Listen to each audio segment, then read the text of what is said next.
माय माऊली नमस्कार. विविध कथासार ग्रंथातून श्रीराम कथामृताचे विवाचन करत आहे. लाभ घ्या, लाभ द्या माऊलीनं. बोला जय श्रीराम. श्रीराम जय राम, जय जय राम. श्रीराम जय राम, जय जय राम. श्री गणेशाय नमः. श्री सरस्वते नमः. श्री कुलदेवताय नमः. श्री रामचंद्राय नमः. भाग 52. रामसुमंत्राचा निरोप घेतात श्रवण करूया. रात्र सरली. पहाटे उठल्यानंतर भगवंताने पुन्हा संध्या वंदन आधी केले. त्यानंतर भगवान निषाद राजगुहाला बोलवतात. दुरूह असलेला गुह धावत येऊन भगवंतांना प्रणाम करतो. प्रभू म्हणतात, गुहा, तुला माझी सेवा करायची होती ना? तू मला कालपासून सारखे सारखे विचारतो आहे.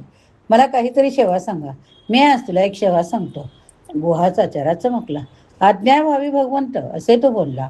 प्रभू म्हणाले, गुहा, मला थोडा वडाचा चीक, थोडेसे दूध, थोडी माती घेऊन ये. गुहाने विचारले, कशा करता? भगवान म्हणता, गुहा, मला आता वनवास शिवायचा आहे. माझ्या मस्तकावर असलेले केस आता शोभत नाहीत. या केसांच्या मला जटा केल्या पाहिजे. त्यासाठी दूध, माती, झाडाचा चीक वापरला जातो. म्हणून हे सारे तू घेऊन ये. भगवंताकडे पाहत असलेला गुहे डसा डसा रडू लागतो. भगवंत घरी आले नाहीत. दिलेली कंदमुळे त्यांनी खाल्ले नाहीत आणि आता त्यांच्या केसांच्या झटा बनवण्यासाठी मी काय कारण व्हायचं आहे? याचे गुहाला वाईट वाटले. प्रभू पुन्हा पुन्हा गुहाला सांगता. शेवटी गुह्य सुमंत्राकडे धावत येतात. सुमंत्र येऊन रामाना म्हणतात, नाही रामा, तुम्ही असे करू नका.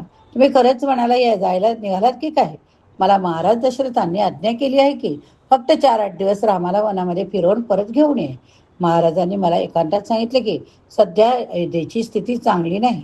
सगळ्यांची डोकी गरम आहेत. मला खात्री आहे की थोडे दिवस राम बाहेर गेला म्हणजे कैकेयीला पश्चाताप होईल. म्हणून त्याला थोडे दूर घेऊन जा. प्रभू म्हणतात, सुमंत्रजी, बाबांनी तुम्हाला असे काही सांगितले असेल, पण मी मात्र आता वनवास माझ्या बाबांनी दिलेल्या वराप्रमाणे त्यांचे वचन पूर्ण करण्याकरता व्रत म्हणून स्वीकारला आहे. त्यामुळे मी आता 14 वर्षापर्यंत परत फिरण्याचा विचारही करू शकत नाही. गुहाने परोपकारीने समजावले. पण गुहाला एक गोष्ट ठाऊक आहे की एकदाच जे श्रीरामाने सांगितले ते दगडावरच्या रेषेसारखे आहे. सुमंत्राने विनंती केली, कमीत कमी एक गोष्ट करा, सीतेला माझ्याबरोबर परत पाठवा. प्रभू म्हणता, माझे पण तेच मत आहे. मी तिला तशी विनंती केली, पण ती माझे म्हणणे ऐकत नाही. तुम्ही तिला समजावा, घेऊन जा. उलट ती सोबत असल्यामुळे आम्हाला नेहमी फार जपून राहावे लागेल. सुमंत्राने भगवती सीतेला समजावले, पण भगवती अत्यंत हुशार. सुमित्राने म्हणते, काका, यांचे म्हणणे सत्य आहे. यांनी मला खूप समजावले, पण कौशल्य मातेला यांनी काय उपदेश केला ते त्यांनाच विचारा. त्यांनी कौशल्य मातेला समजावून सांगितले की स्त्रीच्या जीवनामध्ये पतीपेक्षा श्रेष्ठ काही नसते. ते आईला एक उपदेश करतात आणि माझ्याशी वेगळं बोलतात. हे असे का? आपल्या पतीच्या सेवेकरिता तुला राजमहालात राहिले पाहिजे असे सांगून आईला तेथेच ठेवले. काका, तोच उपदेश मला लागू नाही का हो? जीवनामध्ये पिता, भ्राता, पुत्र सगळे जरी कितीही प्रिय असले तरी स्त्रीला पतीपेक्षा अधिक प्रिय काही नसते. हा धर्म आहे. म्हणून मी यांच्या चरणांना सोडून जाणार नाही. मी तुमची क्षमा मागते. तुम्ही बाबांना हे सर्व सांगा. मला त्यांची खूप सेवा करावीशी वाटते, पण मी काय करू? माझा धर्म, माझे प्रेम यांनी मला रामचरणाशी बांधून ठेवले. आता माझ्या जीवनात दुसरी गती नाही. तीनही मातांना माझा प्रणाम सांगा. त्यांना सांगा की तुमच्या सुनेच्या हातून तुमच्या कुळाला कमीपणा आणण्यासारखे काही घडणार नाही. आशीर्वाद देऊन मला वनात जाऊ द्या. सुमंत्राच्या नेत्रातून आसवांच्या धारा वाहतात. प्रभू सुमंत्रांना म्हणतात, सुमंत्रजी, आता एक गोष्ट करा. तुम्ही लवकरात लवकर अयोध्येला परत जा. आज माझ्या बाबांना तुमची सर्वात जास्त आवश्यकता आहे. कारण माझ्या बाबांनी उभ्या आयुष्यात दुःखच म्हणून कधी पाहिलेच नाही. ज्याला कधी दुःख सोसायची सवयच नाही, त्याच्यावर असे जीवघेणे दुःख कोसळते तेव्हा तो बावरून जातो. आज अयोध्येत भरत नाही, शत्रुघ्न नाही. बाबा कोणाशी बोलणार? बाबांची भूमिका कोणाला कळणार? तेव्हा सुमंत्रजी, माझ्या देखत तुम्ही रणात बसून जा. आश्चर्याची गोष्ट म्हणजे भगवान जेव्हा सुमंत्रांना रथामध्ये पाहतात तेव्हा रथाचे घोडे खिंकाळतात. सर्व भिल्लांनी पाहिले की घोड्यांच्या नेत्रातून आसवांच्या धारा वाहतात. काय करावे कुणाला कळत नाही. सुमंत्राने लगाम ओढला. घोडे जिथल्या तिथे फक्त माना हलवतात आणि पुन्हा पुन्हा मागे रामाकडे वळून जातात. रामाकडे वळून बघतात. त्यांना रथात श्रीराम हवे आहेत. भगवान एकेका घोड्याजवळ जातात. घोड्याच्या गळ्याशी गळा लावतात, त्यांना प्रेमाने थोपटतात, प्रत्येकाला पाठीवर हात फिरवतात. तुम्ही आता परत जा, मी लवकरच येईन. कन्हैया ज्याप्रमाणे गाई वासराशी खेळतो, बोलतो, त्याप्रमाणे भगवान श्रीराम आपल्या प्रिय ऐशवासी होतं. त्या बिल्लांना असे वाटते की ज्यांच्या वियोगाने घोड्याची ही अवस्था झाली, त्याच्या वियोगाने माता पित्याची काय अवस्था झाली असेल. जन्म देणारी माता किंवा तडफडत असेल, किती तडफडत असेल. जीवनात प्रेम करणारा तो महान पिता दशरथ कसा व्याकुळ झाला असेल. रामावर अत्यंत प्रेम करणारी त्याची प्रजा रामाशिवाय कशी जगत असेल. अश्वाच्या नेत्रातून आसवांच्या धारा, सुमंत्राच्या नेत्रातून आसवांच्या धारा, बिल्लाच्या नेत्रातून अश्रूंच्या धारा, सगळे जण अत्यंत व्याकुळ झाले. अशा प्रकारे एकंदर शोकाकुळ अवस्था निर्माण झाली. भगवंताच्या लक्षात आलं की यातून बाहेर पडणे आवश्यक आहे. म्हणून सगळेजण त्या ठिकाणी अत्यंत व्याकुळ होऊन रडत असताना एकटे भगवान तिथून लांब पावले टाकत टाकत गंगा मातेच्या तीरापर्यंत येतात. गंगेचे पात्र विस्तृत आहे. पलीकडे जाण्याकरिता एक नौकेची आवश्यकता आहे. केवट प्रसंग बघूया चला. भगवंताने पाहिले की त्या पात्रात केवळ एकच नौका आहे आणि एक नावाडीत तो नौका चालवतो. भगवंताने हात उंचावून हाक मारली, अहो नावाडी दादा. त्याने तिकडूनच पाहिले. काय? भगवंत म्हणतात, जरा इकडे ये, आम्हाला पलीकडे जायचे. त्या नावाडीने हात उंचावून तितक्या ठसक्यात सांगितले, जमायचे नाही. भगवान म्हणाला, अहो मग पण काय इकडे तर या. नाडी पुन्हा म्हणतो, सांगितलं ना जमायचे नाही. या ठिकाणी गंगा मातेच्या तीरावर एक विचित्र प्रसंग उभा राहिला. भगवान त्या नावाड्याला पुन्हा पुन्हा साथ घालत आहे आणि तो नावाडी देखील हात उंचावून जक्कन जमणार नाही म्हणून सांगतो. शेवटी भगवंताच्या सांगण्यावरून तो वल्लवत वल्लवत तीराजवळ आला. नौकेतच बसले असेल. पुन्हा विचार, काय म्हणणं आहे तुमचं? भगवंत म्हणतो, अहो आम्हाला नदीच्या पलीकडे जायचं, त्यासाठी नाव पाहिजे. नावाड्याने विचारले, तुमची भाषा कोणती? मी तुम्हाला माझ्या भाषेत सांगितलं ना की जमणार नाही म्हणून. तुम्ही पुन्हा पुन्हा कशासाठी मागे लागला? एव्हाना रामाच्या नावाड्याला जोरात मारलेल्या हाक ऐकून लक्ष्मण, भगवती, जानकी भरभरा चालत येऊन गंगा तीरारी रामाच्या जवळ येऊन जातात. राम नावाडे यांचे बोलणे चालू. राम नावाड्याला विचारतात, तुम्ही आम्हाला पलीकडे न्यायला का तयार नाही? भगवंताकडे पाहत नावाडी मिश्किलपणे म्हणतो, बाकीच्या लोकांना ठाऊक नसेल, पण मला तुमचं सगळं ठाऊक आहे. कही कही तुम्हारा धर्म में जाना. तुमचं सगळं गुपित या पठ्ठ्याला ठाऊक आहे. भगवंताला वाटले, काय धाडशी आहे हा नावाडी. अहो देवाच्या पुढं वेद सुद्धा असं म्हणत नाहीत. अजून एकाही ऋषींनी असे म्हटले नाही की मला भगवंताच्या रशी ठाऊक आहे. यम नेती नेती निगमे हे.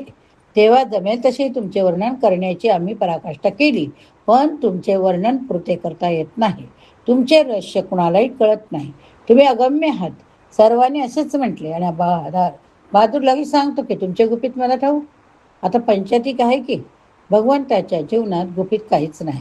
भगवंताचे जीवन म्हणजे खुल्लम खुल्ला, सरळ साफ. येथे अंतरंग बहिरंग म्हणजे काहीच नाही.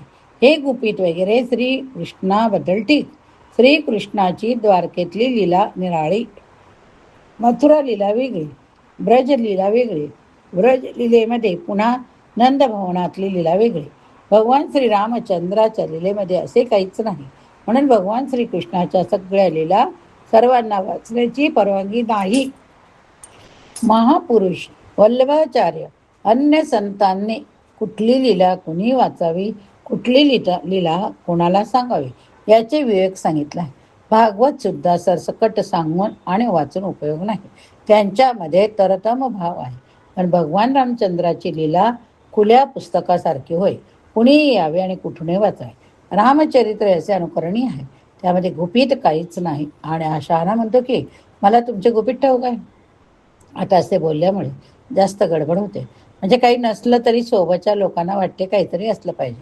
आता इथे एकीकडे लक्ष्मण आहे, दुसरीकडे जानकी, आणि त्यांच्याबरोबर हा भगवंतांना म्हणतो की तुमच्याबद्दल मला सगळं कळलं. शेवटी भगवंताने विचार केला की त्याला काय कळलंय हे आपण स्पष्ट विचारावे. भगवंताने तसे सरळ सरळ विचारताच ऐटीत हात बांधून त्या केवटाने सांगितले, अहो पाहुणं, तुमच्या पायाच्या धुळीच्या स्पर्शाने एका क्षणात दगडाची बाई होते असे म्हणतात. शोत शिला भई नारी सुहाई होते ना. नुसती तुमच्या पायाची धूळ लागली पाहिजे की शिलाखंडाची स्त्री होऊन जाते. बरं झालं मला आधी कळलं. नाहीतर मला न कळता तुम्ही माझ्या नौकेत बसला आणि तुमच्या चरणाच्या धुळीने माझी नौका एखादी बाई जाऊन गेली असती तर माझी पंचायत झाली असती. भगवंताच्या लक्षात आले की तो जे बोलतो ते अहिल्या उद्धाराच्या संदर्भात असले पाहिजे. कुणाकडून तरी त्याला ही बातमी मिळाली असली पाहिजे. भगवंत काही बोलायच्या तो केवट म्हणतो, माझं म्हणणं एकटा तुम्ही ऐकून घ्या. दगड तर जास्त कठोर असतो. माझी नौका तर लाकडाची. तिचं काही भलतं सलतवून गेलं तर हो. आणि आणखी एक गोष्ट आहे, माझे पोट भरण्याचे एवढे एकच साधन, येई प्रति पालवू सब परिवारू नाही जागंत कचू अनेक वारू. दुसरा कुठलाच मार्ग नाही. त्यामुळे देवा कृपा करा, गरिबांच्या पोटावर पाय देऊ नका. भगवंत म्हणतात, अरे बाबा तू जरा माझ्या ऐकून तर घे. माझ्या चरणाच्या धुळीमध्ये जर अशी काही शक्ती असती, आतापर्यंत चालत असताना मी अनेक ठिकाणी दगडांना स्पर्श केला. मग ते आत्तापर्यंत ठिकठिकाणी असं घडायला होतं. तो केवळ मोठा हुशार. तो म्हणाला, नेहमी होत असेल नसेल पण कधी कधी तर होतं ना. मग नेमकी माझ्या नावानेच तसे झाले तर हो. उगीच कशाला धोका पत्करू. त्यामुळे देवा तुम्ही माझ्या मागे लागू नका. तुम्हाला काय करायचे ते करा, पण मी तुम्हाला माझ्या नावेत बसवणार नाही. केवट सरळ सरळ प्रभूंना असे बोलतो. सगळे बघून लक्ष्मणाला खूप राग येतो. लक्ष्मणाचे राम प्रेम विलक्षण आहे की रामामध्ये तो बापाला तुरुंगात टाकायलाही तयार आहे. भगवंताच्या प्रेमामुळे ज्याला वडिलांची कदर नाही तो त्या नावड्याला काय जोड नाही. मात्र लक्ष्मण रागावला असला तरी चूप बसला आहे. त्यालाही कळत नाही की दादा त्या नावड्याशी इतके कशासाठी बोलत आहे.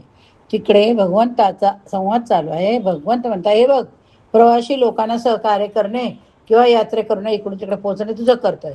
आम्ही प्रवासी, तेव्हा तुला तुझ्या कर्तव्याने पालन करण्यासाठी आम्हाला पलीकडे नेले पाहिजे. तो तुझ्या कर्तव्याचे पालन करण्यासाठी आम्हाला नेच. तो नाडी म्हणाला, बरोबर आहे. तुम्ही मला धर्म शिकवता काय, कर्तव्य शिकवता काय? मी तुम्हाला सहकार्य द्यायला तयार आहे. माझ्या नावेत न बसता सुद्धा तुम्हाला अलगद पलीकडे जाता येईल. मी तुमच्या सोबत येतो आणि चालतो. या नदीत कमी कमी पाणी कुठे, कमरेच्या खालपर्यंत कुठे पाणी जास्त, ती जागा तुम्हाला दाखवतो. तिकडून तुम्ही चालत चालत पलीकडे जा. माझ्या नावेतच बसले पाहिजे असं काय आहे का? भगवान म्हणता, अहो नाडी दादा, मी एकटा असतो तर पायी सुद्धा पार गेलो असतो. माझ्यासोबत माझा भाऊ आहे, माझी पत्नी आहे. यावर तो केवट म्हणतो, त्या दोघांना मी घेऊन जातो पण तुम्हाला नाही नेणार. तुम्ही आपले पायी जा, कारण जी काही गडबड आहे ना ती तुमच्या पायात. दोघांच्या पायात काही गडबड नाही. तुम्ही पायाने गंगा पार करा. भगवंताच्या लक्षात आले, हा नावाडी आपल्याला भारी बट आहे. भगवंत म्हणाले, अरे आम्ही तिकडे तिघे एकत्र आलो तेव्हा तिघे एकत्रच नौकेत बसू. एकट्या दुकट्याचे वेगळे जाणे बरे नाही. वाटलं तुला काय हवं ते सांग, पण आमची अशी अडवणूक करू नको. त्यावर तू योग्य उपाय सांग. त्यावर नावाडी म्हणाला, तुम्हाला जर माझ्या नौकेत बसूनच गंगा पार करायची असेल तर एक उपाय, मी तुमचे पाय धुवून स्वच्छ करतो. कारण खरी गडबड तुमच्या चरणात नसून तुमच्या चरणांना लागलेल्या धुळीत आहे. तेव्हा तुमचे पाय धुवून मी असे व्यवस्थित स्वच्छ पुसतो, धुळीचा एका कण तुमच्या पायाला लागणार नाही. त्यानंतर मी तुम्हाला नौकेत बसवतो, पलीकडे नेतो. मोही पद पदुम पखारण कहू. आता भगवंताचा मोठा संकोच निर्माण झाला. भगवान श्रीराम फार शालीन आहेत. कोणी आपले पाय धुवावेत हे देवाला आवडत नाही. एकदा महाराज जनकांच्याकडून त्यांना आपले चरण प्रक्षालन करून घ्यायला लागलेच होते, पण त्यावेळी त्याला इलाज नव्हता. कन्यादानाच्या आधी स्वतः सासरा जावायचे पाय धुतो. विष्णू स्वरूपिणी वराय, आणि तेव्हा जर साक्षात विष्णूच वर होता, पण तेव्हा सुद्धा भगवंत अतिशय संकोचाने फक्त अंगठेच धुण्याकरिता आग्रह करता. आणि हा तर चक्क म्हणतो की मी तुमचे पाय धुतो. श्रीराम विचारात पडले आहे की आता काय करावे. त्यावर केवट म्हणाला, देवा तुमच्याकडे सगळं पुष्कळ खूप मोकळं आहे शेल, पण मी काही मोकळा नाही. तेव्हा तुमचा काय विचार आहे ते लवकर बोला. केवट इतके बोलू लागल्यानंतर लक्ष्मण फार लालबंद होतो. पुन्हा पुन्हा त्याचा हात धनुष्यबाणाकडे जातो. तेव्हा केवट म्हणाला, रामा आधी तुमच्या पायाला आवरा. एक गोष्ट सांगून ठेवतो की मी माघारी सांगितल्याप्रमाणे तुम्ही जोपर्यंत मला पाय धुवून देत नाही तोपर्यंत वाटेल ते झाले तरी मी तुम्हाला पलीकडे घेऊन जाणार नाही. अगदी तुमच्या बापाची म्हणजे दशरथाची शपथ घेऊन सांगतो, तुम्ही मला मारून टाकला तरी हरकत नाही हो. केवटाचे बोलणे ऐकून लक्ष्मण अधिक चिडला, पण भगवान मात्र एकाकी जोरात हसले. हा भाग या ठिकाणी संपवूया. पुढील भागात आपण बघूया केवटाचा पूर्वजन्म कासवाचा. जर श्रवण केले असेल तर लिहा जय श्रीराम. श्रीराम जय राम जय जय राम. श्रीराम जय राम जय जय राम.